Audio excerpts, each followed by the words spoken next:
Extradition d'Amiba. Pourquoi le Togo a-t-il occulté la dimension sécuritaire? Analyse des incohérences entre les communiqués de Lomé et Ouagadougou à la lumière de l'historique togolais de manipulation de l'information. Par la rédaction Afrique N24. Les communiqués officiels publiés par le Togo et le Burkina Faso concernant l'extradition de Paul-Henri Sandaogo d'Amiba présentent des divergences significatives qui méritent un examen approfondi. Mais avant de questionner les intentions de Ouagadougou, il convient de rappeler un fait troublant. C'est du côté togolais qu'un faux démenti a circulé dès les premiers jours de cette affaire, tentant de faire croire à l'opinion publique que l'arrestation n'avait jamais eu lieu. Ce précédent, combiné à un historique documenté de manipulation de l'information par les autorités de Lomé, invite à regarder de plus près ce que le Togo a choisi de dire, et surtout de taire, dans son communiqué officiel. Le faux démenti togolais, un précédent qui interroge. Avant même que le gouvernement togolais ne publie son communiqué officiel du 19 janvier 2026, un document présenté comme un démenti officiel avait massivement circulé sur les réseaux sociaux et les applications de messagerie. Ce texte, attribué aux autorités togolaises, niait catégoriquement toute arrestation ou extradition de Paul-Henri Sandaogo d'Amiba et appelait les médias à la retenue. Ce faux démenti présentait toutes les caractéristiques d'une opération de désinformation sophistiquée. Absence de publication sur les canaux officiels du gouvernement, diffusion virale dans des circuits typiques de la manipulation informationnelle, contenu visant à disqualifier par avance toute enquête journalistique.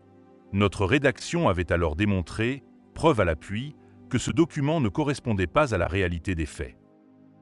La question qui se pose est simple. Qui avait intérêt à diffuser ce faux démenti? Si les autorités togolaises n'en sont pas les auteurs directs, comment expliquer qu'un tel document, revêtu des apparences de l'officialité, ait pu circuler sans être immédiatement dénoncé par Lomé? Le silence des autorités togolaises pendant plusieurs jours, avant la publication du communiqué officiel, a laissé prospérer cette désinformation. Ce précédent établit d'emblée que dans cette affaire, c'est du côté togolais que la manipulation de l'information a été documentée. Il invite donc à examiner avec une vigilance particulière le contenu du communiqué officiel finalement publié par Lomé. 2. 2020, quand le Togo falsifiait une lettre de félicitations de Macron. L'affaire du faux démenti ne constitue malheureusement pas un cas isolé dans l'histoire récente du Togo. En 2020, après l'élection présidentielle togolaise dont les résultats étaient vivement contestés par l'opposition, un scandale d'une gravité exceptionnelle avait éclaté. Une lettre prétendument signée par le président français Emmanuel Macron, félicitant Faure Gnassingbé pour sa réélection, avait été diffusée par les cercles proches du pouvoir togolais. Cette lettre de félicitations s'était révélée être un faux grossier.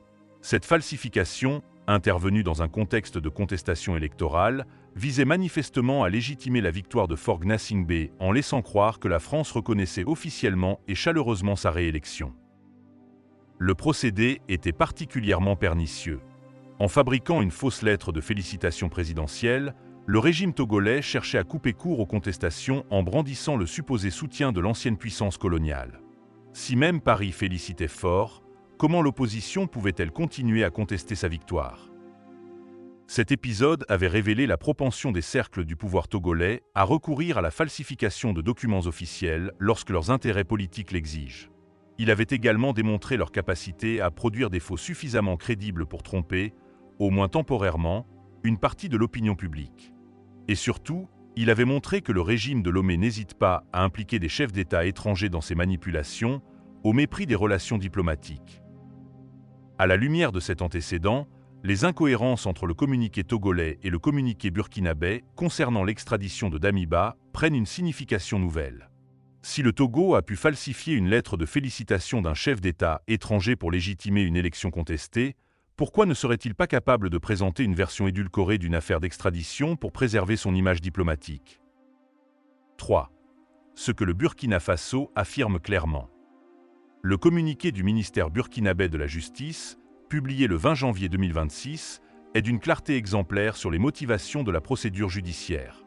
Dès les premières lignes, il précise que la dénonciation du 5 janvier 2026 faisait état de l'implication de Paul-Henri Sandaogo d'Amiba dans l'accomplissement d'actes préparatoires d'une atteinte à la sûreté et à la sécurité de l'État. Cette accusation gravissime, la tentative de déstabilisation d'un État souverain, est présentée comme le déclencheur de l'ensemble de la procédure. Les accusations financières, détournement, corruption, blanchiment viennent en complément, mais ne constituent pas le cœur de l'affaire. Pour Ouagadougou, Damiba est avant tout un conspirateur qui a tenté de renverser le gouvernement légitime depuis son exil togolais. Cette version est cohérente avec les déclarations publiques des autorités burkinabè depuis le début de l'année 2026. Le ministre en charge de la sécurité, Mahamadou Sana, avait détaillé le plan présumé: assassinat ciblé de hautes autorités dont le capitaine Ibrahim Traoré, neutralisation de la base de drones, intervention militaire terrestre de forces extérieures.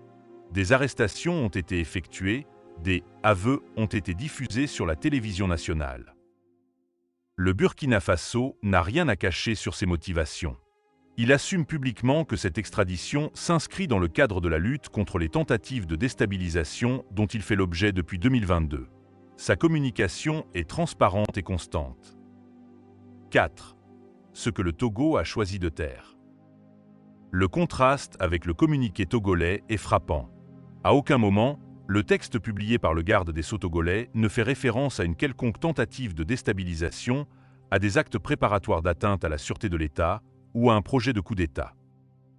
Lomé se contente de lister des chefs d'accusation exclusivement financiers: détournement criminel de deniers publics, enrichissement illicite, corruption, incitation à la commission de délits et crimes, recel aggravé et blanchiment de capitaux. La dimension sécuritaire et politique de l'affaire est totalement évacuée. Pourquoi ce silence? Plusieurs hypothèses peuvent être avancées, mais toutes pointent vers une volonté délibérée du Togo de minimiser la portée réelle de cette affaire. Hypothèse 1. Lomé cherche à protéger son image. En présentant l'extradition comme une simple affaire de criminalité financière, le Togo évite d'avoir à reconnaître publiquement que son territoire a servi de base arrière à des opérations de déstabilisation contre un État voisin pendant plus de 3 ans. Admettre la dimension sécuritaire de l'affaire reviendrait à reconnaître que Lomé a, au minimum, fait preuve de négligence en permettant à Damiba de mener ses activités depuis le sol togolais. Hypothèse 2. Lomé cherche à se dédouaner auprès de la communauté internationale. Livrer un ancien chef d'État pour des motifs financiers est plus facile à justifier sur la scène internationale que de le livrer pour des motifs politiques. Les conventions internationales prévoient généralement une exception pour les infractions politiques, et de nombreuses organisations de défense des droits humains auraient pu critiquer l'extradition si elle avait été explicitement motivée par des accusations de nature politique. Hypothèse 3. Lomé cherche à minimiser sa propre responsabilité. Si Damiba planifiait réellement un coup d'État depuis le Togo, cela signifie que les autorités togolaises ont failli à leur devoir de surveillance. Pire encore, cela pourrait suggérer une forme de complaisance, voire de complicité, de la part de certains cercles du pouvoir togolais. En évacuant cette dimension de son communiqué, Lomé évite d'avoir à répondre à ces questions embarrassantes. Les mises en garde ignorées, que savait vraiment le Togo? Selon les informations concordantes rapportées par plusieurs sources, les autorités togolaises auraient adressé des mises en garde formelles à Paul-Henri Sandaogo Damiba, lui enjoignant de cesser toute activité susceptible de porter atteinte à la stabilité du Burkina Faso. Un émissaire de la présidence togolaise lui aurait intimé cet ordre dès le 31 décembre 2025, suivi d'un second avertissement dans les premiers jours de janvier 2026. Si ces mises en garde ont réellement existé, cela signifie que le Togo était parfaitement informé des activités de déstabilisation menées par Damiba depuis son territoire. Pourquoi alors cette dimension est-elle totalement absente du communiqué officiel togolais? Pourquoi Lomé fait-il comme si l'affaire ne concernait que des malversations financières? Cette omission délibérée suggère que le Togo cherche à réécrire l'histoire de cette affaire, en effaçant les éléments qui pourraient ternir son image ou soulever des questions sur sa propre responsabilité. C'est précisément le type de manipulation informationnelle dont Lomé a déjà fait preuve par le passé, comme l'illustre l'affaire de la fausse lettre de félicitations de Macron en 2020. 6. La garantie sur la peine de mort, un aveu involontaire. Un élément du communiqué togolais trahit cependant la conscience qu'avait Lomé de la véritable nature de l'affaire. Parmi les garanties obtenues des autorités burkinabè figure l'assurance que la peine de mort ne serait pas prononcée à l'encontre de Damiba. Or, cette garantie n'aurait aucun sens si Damiba n'était poursuivi que pour des infractions financières. Au Burkina Faso, le détournement de deniers publics, la corruption et le blanchiment de capitaux ne sont pas passibles de la peine capitale. Seuls les crimes les plus graves contre la sûreté de l'État peuvent théoriquement entraîner cette peine depuis son rétablissement en décembre 2025. En demandant cette garantie, Le Togo a implicitement reconnu que Damiba risquait d'être poursuivi pour des faits bien plus graves que ceux officiellement mentionnés dans son propre communiqué. Cette contradiction révèle que Lomé savait parfaitement que l'affaire dépassait le cadre de la simple criminalité financière, mais a délibérément choisi de ne pas le reconnaître publiquement. 7. Un schéma récurrent, la dissimulation comme méthode de gouvernance. L'attitude du Togo dans l'affaire Damiba s'inscrit dans un schéma plus large qui caractérise la gouvernance togolaise depuis des décennies. La dissimulation, la manipulation de l'information et la présentation de versions officielles en décalage avec la réalité constituent des pratiques récurrentes du régime de Lomé. Le faux démenti diffusé avant le communiqué officiel n'est pas un accident. La falsification de la lettre de félicitations de Macron en 2020 n'était pas un cas isolé. L'omission de la dimension sécuritaire dans le communiqué sur l'extradition de Damiba n'est pas une simple négligence. Ces éléments forment un ensemble cohérent qui révèle une méthode: adapter la vérité officielle aux intérêts du moment, quitte à créer des incohérences que seuls les observateurs attentifs relèveront. Le régime de Faure Gnassingbé a manifestement intégré la falsification et la manipulation comme des outils de gouvernance ordinaire. Lorsqu'une élection est contestée, on fabrique une fausse lettre de félicitations présidentielle pour la légitimer. Lorsqu'une extradition sensible doit être justifiée, on présente une version aseptisée qui évacue les éléments embarrassants. Lorsque la vérité menace de sortir, on diffuse un faux démenti pour gagner du temps. Face à cette réalité, c'est bien le communiqué burkinabé qui apparaît comme la source la plus fiable pour comprendre les véritables enjeux de cette affaire. Ouagadougou n'a pas varié dans sa communication. Damiba est accusé d'avoir tenté de déstabiliser le Burkina Faso et les accusations financières viennent en complément de cette accusation principale. Cette cohérence contraste avec les contradictions et les omissions du côté togolais. 8. Les vraies questions à poser au Togo. À la lumière de cette analyse, ce n'est pas le Burkina Faso qui doit être questionné sur les divergences entre les deux communiqués, mais bien le Togo. Plusieurs interrogations méritent des réponses claires de la part des autorités de Lomé. 1. Qui a fabriqué et diffusé le faux démenti? Ce document, qui présentait toutes les apparences de l'officialité, a circulé pendant plusieurs jours sans être dénoncé par les autorités togolaises. Lomé doit-il être tenu responsable de cette désinformation, par action ou par omission? 2. Pourquoi la dimension sécuritaire de l'affaire a-t-elle été totalement occultée? Le Togo était informé des activités présumées de déstabilisation de Damiba, comme en témoignent les mises en garde adressées à l'intéressé. Pourquoi cette information cruciale a-t-elle été évacuée du communiqué officiel? 3. Comment expliquer la demande de garantie contre la peine de mort? Si l'affaire ne concernait que des délits financiers non passibles de la peine capitale, pourquoi le Togo a-t-il jugé nécessaire d'obtenir cette garantie? Cette demande ne trahit-elle pas la conscience qu'avait Lomé de la gravité réelle des accusations? 4. Quelle a été la responsabilité du Togo dans les activités de Damiba? Pendant plus de 3 ans, qu'ont fait les autorités togolaises pour surveiller leur hôte et empêcher qu'ils ne mènent des activités de déstabilisation depuis leur territoire? Y a-t-il une négligence, complaisance ou complicité? 5. Pourquoi le Togo reproduit-il les mêmes schémas de manipulation? De la fausse lettre de Macron en 2020 au faux démenti de 2026, en passant par l'omission de la dimension sécuritaire dans le communiqué officiel, pourquoi le régime de Lomé recourt-il systématiquement à la manipulation de l'information? 9. Le Burkina Faso, une communication transparente et cohérente. À l'inverse du Togo, le Burkina Faso a fait preuve d'une transparence remarquable dans cette affaire.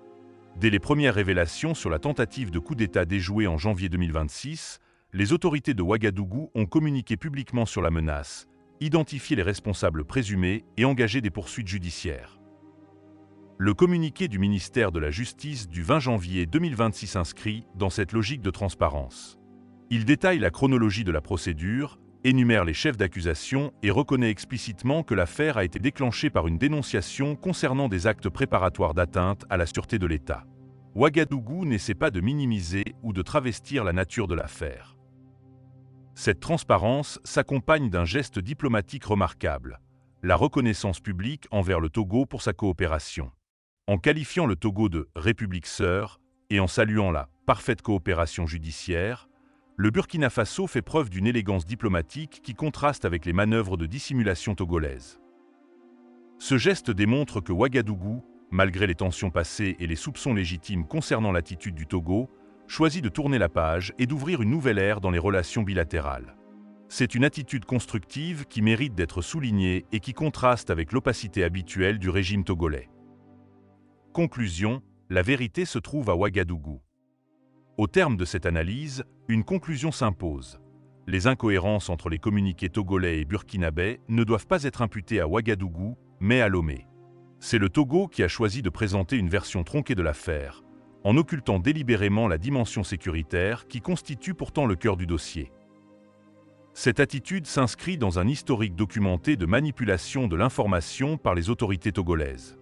Du faux démenti diffusé dans les premiers jours de l'affaire à la falsification de la lettre de félicitations de Macron en 2020, le régime de Lomé a démontré sa propension à adapter la vérité officielle à ses intérêts du moment, sans égard pour la réalité des faits. Face à ce constat, c'est le communiqué burkinabé qui doit être considéré comme la référence pour comprendre les véritables enjeux de l'extradition de Paul-Henri Sandaogo Damiba. Ouagadougou assume publiquement que cette affaire est avant tout une question de sécurité nationale et de lutte contre les tentatives de déstabilisation. Cette transparence mérite d'être saluée. Le procès de Damiba, lorsqu'il se tiendra, permettra d'établir définitivement la vérité sur les faits qui lui sont reprochés.